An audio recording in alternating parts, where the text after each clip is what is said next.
Good morning. Hope you guys are doing well this morning. I know we are. The Holy Spirit gave me this word yesterday, and then I worked on it this morning. So it's May 18th, 2026. And what he gave me was the dream about the loaf of bread. Okay, so this is in Judges 7, verses 13 through 15. So I'm going to read those quick, and then we'll get into it. So it says here, "And when Gideon was come, behold, there was a man who told a dream to his fellow, and said, Behold, I dreamed a dream, and lo, a cake of barley bread tumbled into the host of Midian, and came unto a tent, and smote it, and it fell, and it overturned, and the tent laid along. And his fellows answered and said, This is nothing else save the sword of Gideon, the son of Joash, a man of Israel. For into his hand hath God delivered Midian and all of its host. And it was so, when Gideon heard the telling of the dream, the interpretation thereof, that he worshipped and returned unto the host of Israel, and said, Arise, for the Lord hath delivered into your hand the host of Midian." Okay, so the symbolism of the dream, where the loaf of barley symbolizes Gideon, and the tent symbolizes the host of Midian, the entire army of Midian. Okay,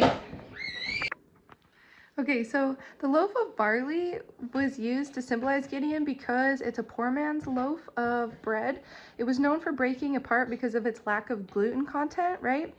And so Gideon's name actually meant to break apart, and so this loaf also symbolized the breaking apart. Now, this breaking apart is significant here later on, and I will tell you why. Because Gideon leads his 300 men against this army of thousands. It says in the word that there was not an exact number, it just says many.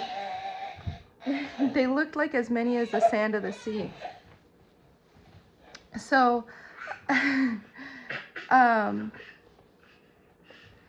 Gideon gets his men of 300 to put their lights into glass pitchers, and then they blow a shofar, and then they smash these pitchers on the ground, okay? And they break them apart. So that's significant, right? Okay, because yesterday then I was picking up on in my spirit, this was smash the jar, the word smash the jar.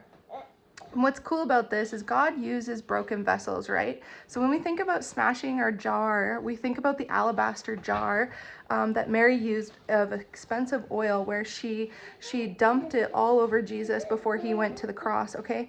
And she also washed his feet with her tears and her hair, okay?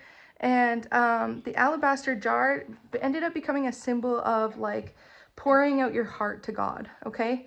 It became a symbol of like when you get into worship, pure worship to the Lord, and you pour out all of your heart to the Lord. Okay, so this usually comes from people who are very, very broken, because after this, like, people were mad about her smashing this jar, right?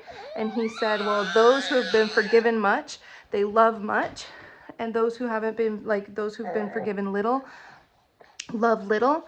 Okay, so what they were talking about here is that like what she was doing was showing Jesus so much love through her worship, pouring out her entire heart to him because of how broken she had been, and how much she had been forgiven for, that she literally worshiped him with tears. Okay, so what we see here is that the same thing, these glass jars, these pitchers that Gideon used against the army, are a symbol of this because they put a light in them. Now this symbolizes the light of the world, okay? And the light of the world is Jesus. One second. Sorry, he's getting teeth, so we're a bit fussy over here. Okay, so Gideon has them put these lights inside of a pitcher, right? And in this interpretation, like, the light inside of the pitcher symbolizes the light of Jesus, okay? It's like God put the light of Jesus into pitchers that were meant to be broken, okay? The whole point was that they were meant to be broken as a way to overcome the evil, the Midianite army in this sense, symbolizes the evil of this day, okay? Where there's so many enemies in the world right now against the children of God, and God is using completely broken vessels. Even Gideon himself, he was like the lowest of his family, the least regarded, okay? He was the poorest. Even when the angel came to him and commissioned him for God, he said to him, like, why me? Like, I am the poorest of my father's house. There's like I'm not reputable, basically. So why are you using me? And yeah. So anyways, but Jesus uses broken vessels to overcome evil, okay? That is in a good disguise. If this word is for you and you are a broken vessel, you have been sent here to break apart so that you can break apart the darkness of this world. God uses you for his purpose and his will to complete his work here on the planet, and he will not leave you nor forsake you, okay? The word says that he uses the weak things of this world to confound the wise.